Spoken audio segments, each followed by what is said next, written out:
দীপা ও সূর্য লাবণ্যকে উদ্ধার করে তার কাছ থেকে রুডির সকল কথা শোনার পর বাড়িতে ফিরে আসে। এরপর সবার সামনে রুডির মুখোশ খুলে দেওয়ার পরিকল্পনা করে দীপা। বাড়ি ফিরে তারা জানতে পারে লাবণ্যকে কোথাও খুঁজে পাওয়া যাচ্ছে না। সঙ্গে সঙ্গে দীপা পাগলের মতো লাবণ্যকে খুঁজতে বেরিয়ে পড়ে।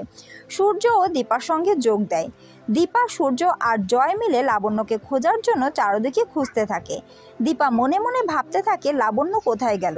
নিশ্চয়ই এটা রুডির কাজ। যেভাবেই হোক আমাকে লাবণ্যকে খুঁজে বের করতেই হবে। অনুষ্ঠানের চারপাশে অনেক খোঁজাখুঁজির পরও লাবণ্যকে না পেয়ে তারা সিসি ক্যামেরার ফুটেজ দেখে। সেখানে স্পষ্ট দেখা যায় ছদ্মবেশী রুডি ভিড়ের মধ্য থেকে লাবণ্যকে নিয়ে যাচ্ছে। জয় অবাক হয়ে বলে ওঠে, বৌদি ভাই, ওই তো আদুরি আন্টি লাবণ্যকে কোথাও নিয়ে যাচ্ছে। তখনই দীপা দৃঢ় কণ্ঠে বলে, না জয়, ও আদুরি নয়, ও হচ্ছে রুডি। এরপর দীপা, সূর্য ও জয় মিলে সেই রুমে পৌঁছায় যেখানে লাবণ্যকে আটকে রাখা হয়েছে। দরজা খোলার সঙ্গে সঙ্গেই লাবণ্য দীপাকে দেখে কান্নায় ভেঙে পড়ে। ভালো মা বলে ডেকে ওঠে সে। লাবণ্য দীপাকে জড়িয়ে ধরে এবং সব ঘটনা খুলে বলে, ওই ছদ্মবেশী মহিলা আসলে রুডি দাদা। আমি নিজের চোখে দেখেছি, তাই আমাকে বন্দি করে রেখেছে। সব শুনে দীপা প্রতিজ্ঞা করে আজই হবে এই রুডির শেষ দিন।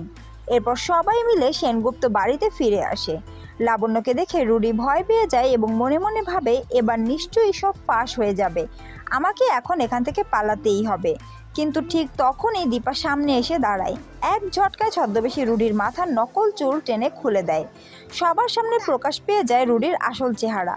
সেনগুপ্ত বাড়ির সকলে হতবাক হয়ে যায়। সবাই বুঝতে পারে এতদিন দীপাই সত্যি বলছিল।